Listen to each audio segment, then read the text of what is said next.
Welcome to నిగసి channel. ఈరోజు సంక్రాంతి అయినాక అమావాస్య వస్తుందండి. ఆ అమావాస్య పితృదేవులకు మొక్కే ఇంపార్టెంట్ అయిన అమావాస్య అండి. ఈరోజు మన పెద్దోళ్ళకు బియ్యం ఇచ్చుకొని ఇంట్లో వాళ్ళకి నచ్చిన వంట చేసి వాళ్ళకి పెట్టి కాకికి పెట్టి మొక్కాలండి. అలా నేను చేసిన చూడండి.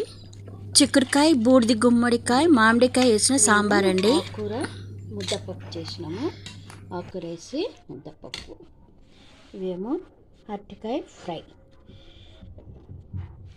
ఇవేమో పాపడాలు, అప్పలం వేయించినాము. ఇవేమో రవా కేసరి షుగర్ వేసి చేసినాము. ఇవేమో పెరుగు, ఇవేమో వైట్ రైస్. ఇది ఈరోజు లంచ్ మెను, అమావాస్య లంచ్ మెను.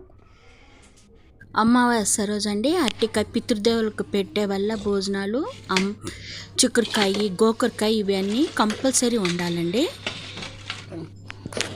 మనం బ్రాహ్మణ్కి మన తోచినంత దానం చేయాలండి. మేము ఆవుకెళ్ళి ఆకుకూరలు, పండ్లు పట్టుకెళ్ళి తినిపించినామండి. అరటికాయ, ఆకుకూరలు,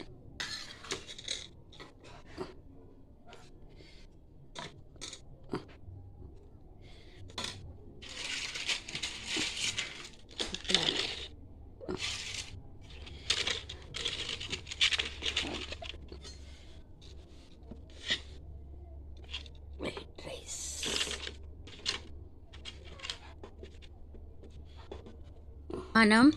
మనం ఏమేమి వండినామో అవన్నీ ఇస్తరాకులా మనం పెట్టి వాళ్ళ ముందు పెట్టి మనం నైవేద్యం చేయాలండి.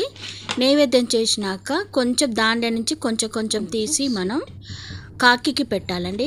కాకి పెట్టి వచ్చిన తర్వాత మన ఇంట్లో ఉన్న వాళ్ళందరూ మనం భోంచేయొచ్చండి. ఇది పితృదేవులకు మనం చేసే పూజలండి. మామిడికాయ, చిక్కుడుకాయ వేసి సాంబార్.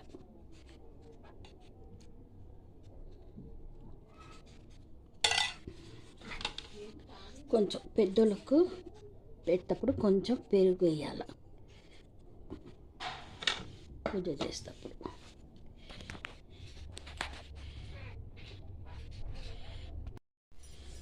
ఒక్క ముక్క బెల్లం పెట్టాలండి పెద్దోళ్ళకి. ఎప్పుడు మనం పూజ చేసేటప్పుడు ఒక ముక్క బెల్లం ముక్క పెడుతున్నాం.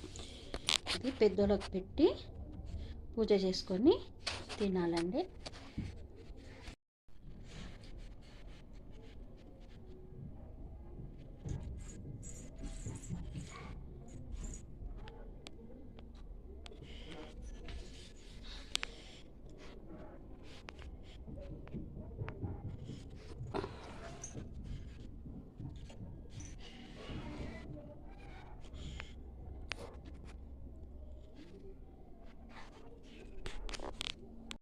అమావాస్య రోజు మన ఇంట్లో లక్ష్మీ పూజ కూడా చేయొచ్చండి. మేము చేసినాము.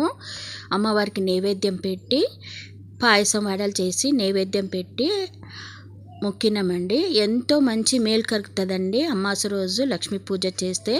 మీరు కూడా ఇలా మీ ఇంట్లో చేసి చూసి ఎలా ఉందని కమెంట్ చేయండి. தீபத்தை ஏற்றி திருமுகம் பார்த்து திருவரும் கேட்டேனே தாயே மகாலட்சுமி வா